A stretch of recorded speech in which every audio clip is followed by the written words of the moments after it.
Okay, quick review on the CH Products Flight Sim yoke.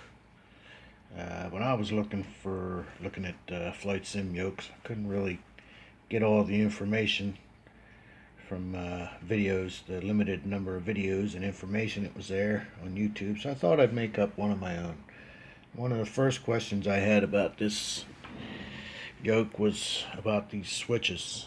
These switches down here, they switch up and switch down. I wondered if, they were to be used as a rocker switch or could they function independently? And they do function independently. So here you have a switch up and a switch down. And that's two separate independent functions. I happen to use this switch for autopilot functions.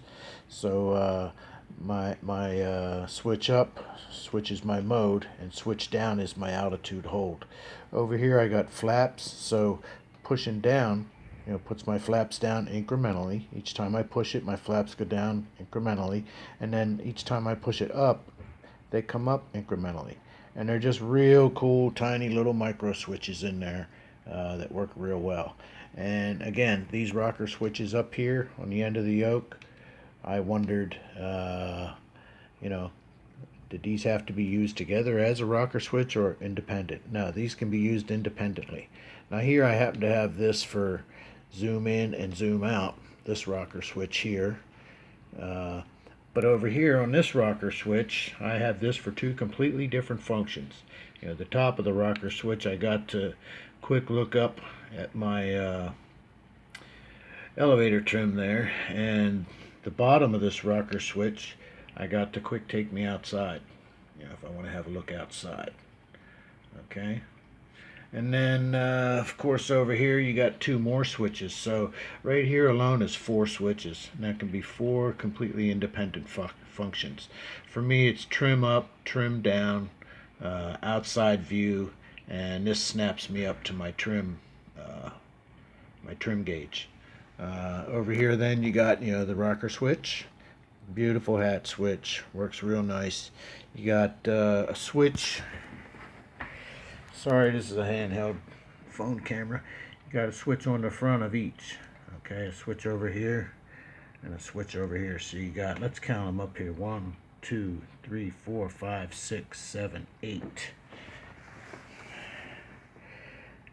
9, 10, 11, 12, because those can be switched up or down.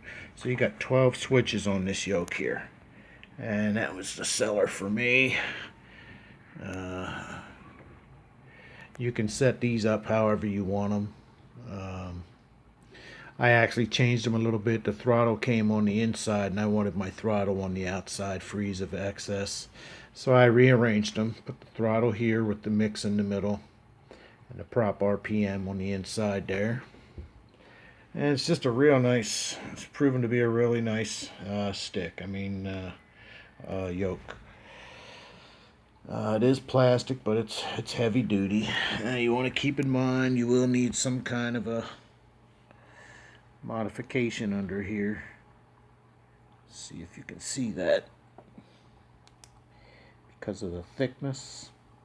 So I had to put some little rubber blocks, pretty stiff rubber blocks there on the underneath. There you can see the clamp, and there you can see my rubber block. I modified my desk here so that I would have somewhat of a straight edge to mount this on, and that worked out pretty good. Yeah, sorry about the focus. But anyhow, this has proven to be, for me, a real nice yoke.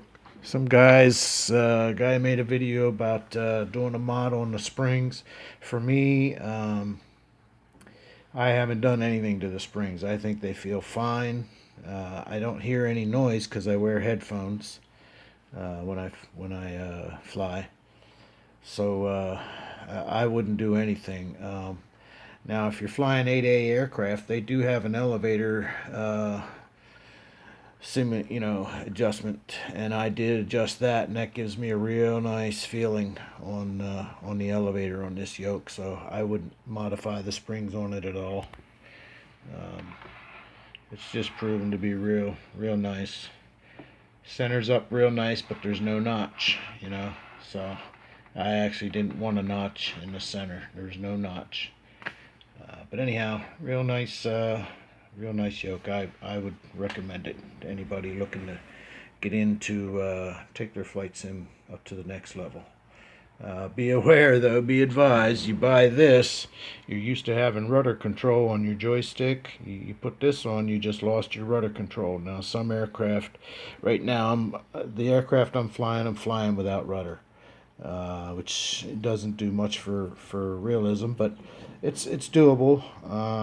And at some point I am going to have to add rudder pedals here.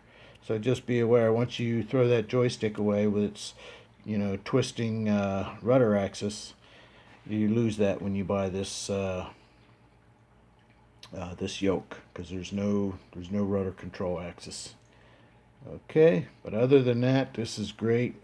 I will have to add some foot pedals one day, but for now, I fly small GA aircraft, so it's not a problem for me to fly around without a rudder.